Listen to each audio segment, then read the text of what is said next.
Bom, alunos do terceiro ano, eu vim fazer esse vídeo aqui para tentar ajudar vocês a resolver as atividades da semana passada de matemática do terceiro ano. Alguns me ligaram pedindo para poder explicar que estavam com dúvidas, então vamos lá. Na questão dos exercícios da semana passada, a primeira questão, número 1 e número 2, ele pede para você achar a equação da hipérbole. Então vamos lá. A equação da hipérbole, a fórmula é essa aqui. Então, sempre que você falar em equação da hipérbole, a fórmula vai ser essa: x ao quadrado sobre a ao quadrado menos y ao quadrado sobre b ao quadrado, que é igual a 1. Então, essa é a fórmula da equação da hipérbole. Então, para resolver a equação da hipérbole, eu preciso do valor do a e do valor do b. O valor do a é chamado eixo real. Então, sempre que eu tiver o valor do a, é sempre o valor do eixo real. E o valor do b é o valor do eixo imaginário. Então, quando eu quero o valor do a, eu preciso do valor do eixo real. E no caso b, é o eixo imaginário. Então, no exercício, eu dei esses valores. Então, eu dei o valor do eixo real e o valor do eixo imaginário. Nesse caso aqui, no meu exemplo, para ficar diferente, eu vou dar que o eixo real é 8 e que o eixo imaginário é 12. Então, nesse meu exemplo aqui da lousa, meu eixo imaginário é real, é 8, meu eixo imaginário é 12. O que eu vou fazer? Vou achar os valores de A. Então, sempre para achar o valor do A, eu tenho que 2A é igual ao valor do eixo real, que é 8. Então, sempre o eixo real, o valor de A, nesse caso, é 8. Para achar o valor do A, eu tenho que fazer A igual a 8 dividido por 2. Portanto, o meu A vale 4. Pronto. Achei o valor de A, que é 4. Para achar o eixo e o valor do B. Então, mesma coisa, o eixo imaginário é o valor do B. Para achar o valor do B, eu tenho que 2B é igual ao valor do eixo que eu dei 12. Então, o valor do eixo é 12. Então, para achar o valor de B, sempre 2B é o valor do eixo imaginário, que é 12. Então, eu pego o 2 que está multiplicando e também faço dividindo. Então, B é igual a 12 dividido por 2, portanto, B é igual a 6. Com isso, eu achei o valor do A, que é 4, e o valor do B, que é 6. Agora eu consigo resolver e achar a minha equação da hipérbole. Então, a equação da hipérbole vai ser x ao quadrado é igual a, o a vale 4, então é 4 ao quadrado, menos y ao quadrado sobre b ao quadrado, b é 6, então eu tenho 6 ao quadrado, que é igual a 1. Resolvendo as potências, nós vamos achar a equação da hipérbole, que é x ao quadrado sobre 16, porque 4 ao quadrado é 16, menos y ao quadrado sobre 36, porque 6 ao quadrado é 36, isso igual a 1. Portanto, nós achamos, então, a equação da hipérbole, que é essa aqui.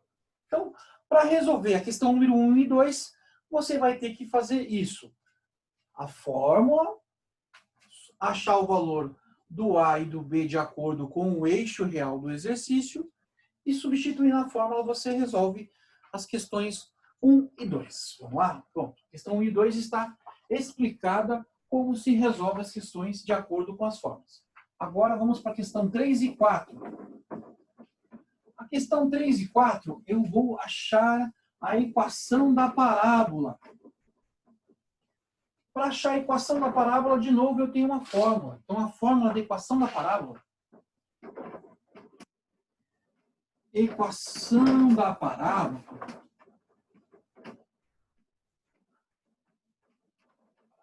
Nós temos a seguinte fórmula, que é y menos y0 ao quadrado, que é igual a 2 vezes p vezes x menos x0. Então, essa é a fórmula da equação da parábola. Sempre vai ser essa fórmula. Então, nós vamos fazer o quê? No exercício, eu dei os valores de um ponto e dei o valor do P. Então, vou dar um exemplo aqui. eu coloquei que o ponto era o V. Vou colocar a mesma coisa. O ponto V sendo 4 e 0.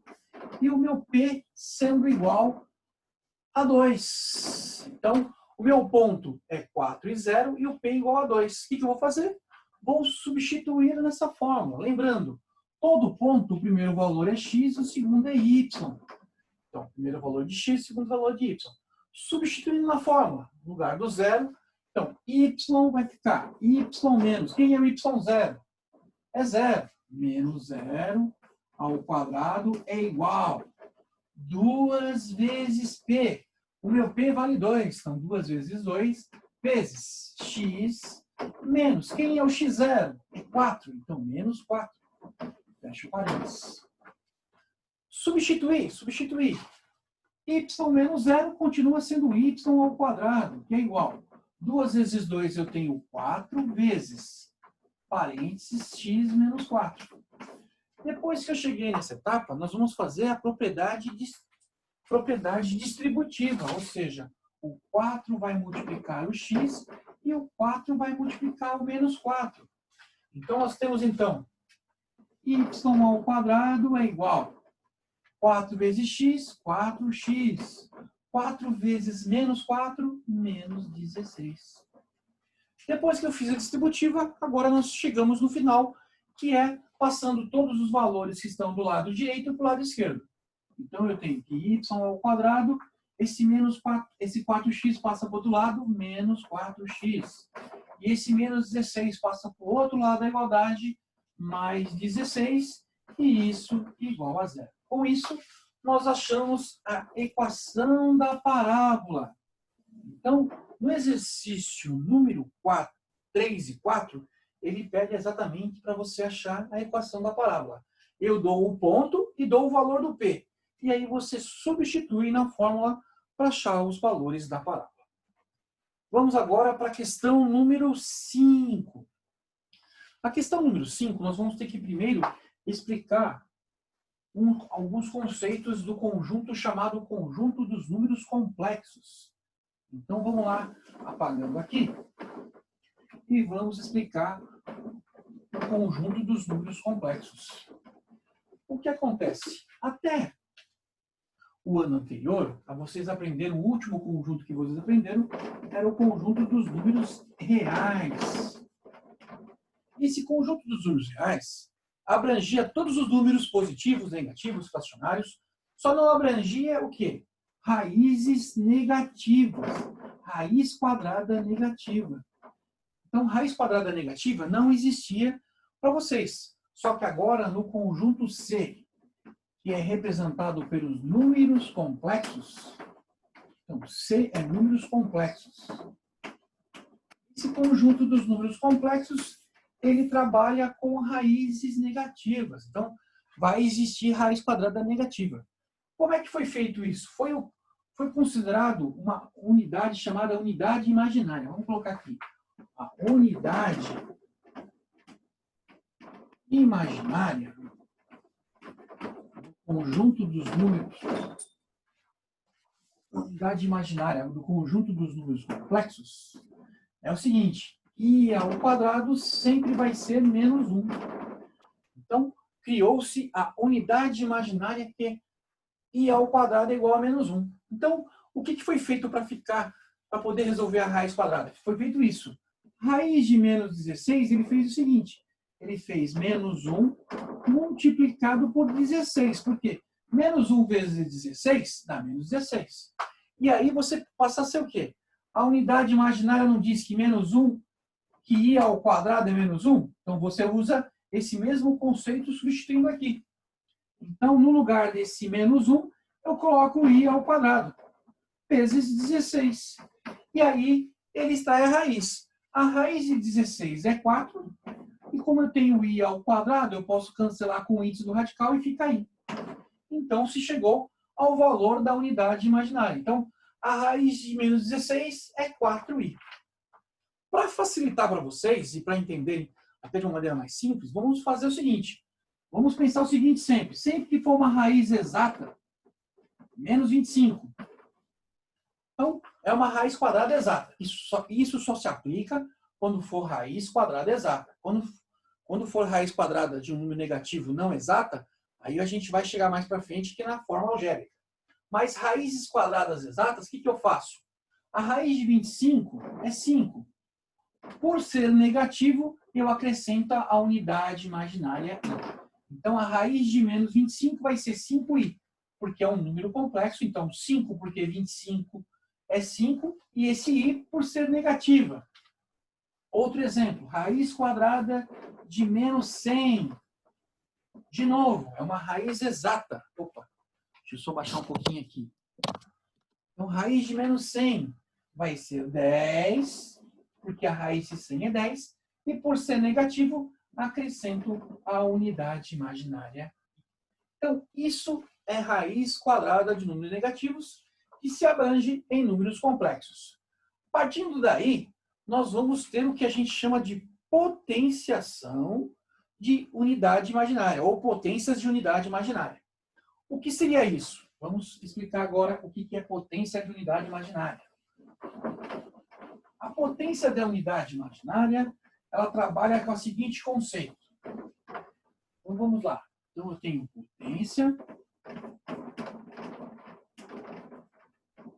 da unidade imaginária. A potência da unidade imaginária, ela trabalha da seguinte maneira. Se eu tenho i elevado a zero, é a minha primeira potência. Então, potência de unidade imaginária. Pronto. Agora melhorou, a gente consegue visualizar. Então, a potência da unidade imaginária se começa assim. Todo número ou letra elevado a zero só pode dar 1.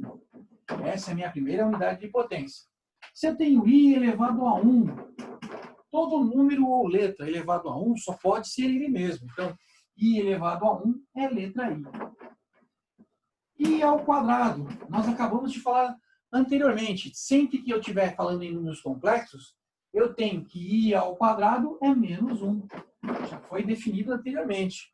Aí nós temos agora i elevado à terceira. E a terceira, eu tenho que fazer o quê? Eu posso fazer i ao quadrado, que eu já sei, vezes i à primeira. Por quê? Potências de mesma base, 2 mais 1 vai dar o 3. Só que eu sei que i ao quadrado é menos 1. E eu também sei que i elevado à primeira é i. Portanto, menos 1 vezes i vai dar menos i. Quando eu faço i elevado à quarta, eu posso fazer o quê? I ao quadrado vezes i ao quadrado. Porque 2 mais 2 vai dar o 4. Olha o que vai acontecer. I ao quadrado a gente não sabe que é menos 1? Vezes menos 1. Portanto, vai dar menos com menos mais. Deu 1. Olha o que aconteceu. Voltou a dar um número 1. O que acontece? Então, na potência da unidade imaginária, nós temos o que a gente chama de ciclo. E os ciclos são de apenas 4 respostas. Então, o ciclo da potência da unidade imaginária é o seguinte. Então, sempre que eu falo unidade imaginária, eu tenho i elevado a 0, que é 1, i elevado a 1, que é i ao quadrado, que sempre vai ser menos 1, e i elevado à terceira, que é menos i.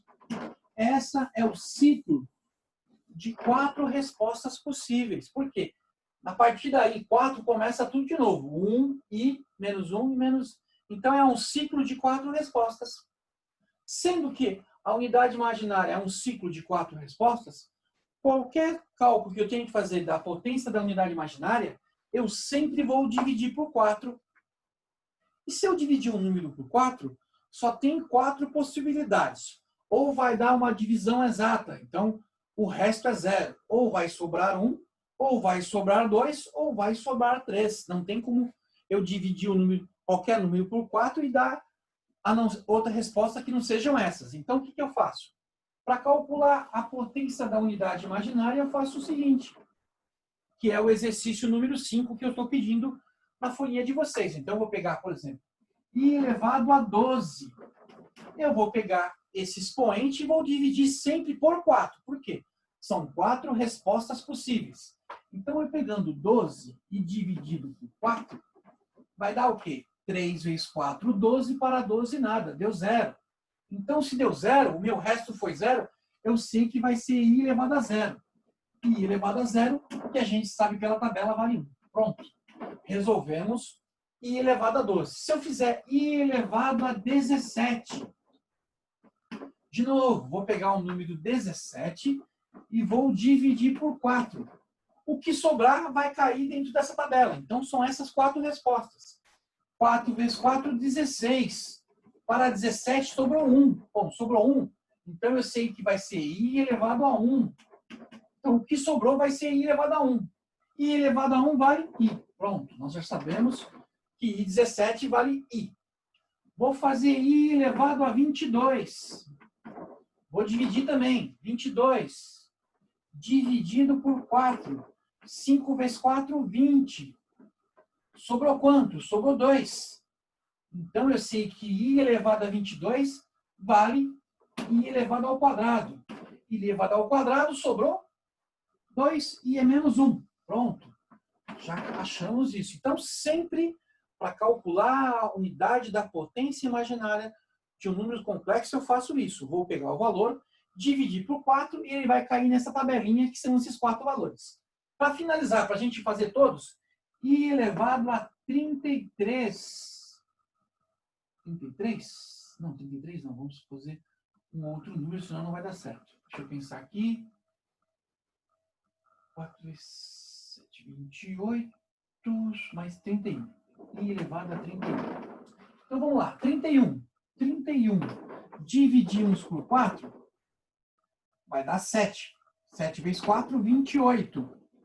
Para 31 sobrou 3. Então, i elevado a 31 é a mesma coisa que i elevado à terceira, que nós sabemos que vale menos i. Então, são somente essas 4 respostas possíveis que eu tenho na potência da unidade imaginária. Então, eu sempre vou dividir por 4. Por que 4, professor? Porque são 4 respostas possíveis para poder resolver a potência da unidade imaginária. Tudo bem? Tudo bem? Com isso, a gente consegue explicar para vocês a questão número 5. Então, isso é a questão número 5. E a questão número 6 e 7 vai envolver o conceito de números complexos. Por isso que a gente explicou o conceito de números complexos. Então, para resolver a resolução número 6 e 7, nós vamos ter que resolver o que a gente fala uma equação do segundo grau. Então, eu tenho x ao quadrado mais 16. E eu quero resolver essa equação do segundo grau pelos números complexos. Então, para poder resolver essa equação, nós vamos fazer o quê? Isolar a variável. Passar para o outro lado 16. X ao quadrado é igual a mais, passa para o outro lado, menos 16.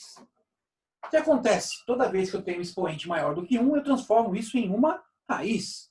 Então, eu tenho x igual raiz quadrada de menos 16, que caiu no conceito de números complexos que eu acabei de explicar anteriormente.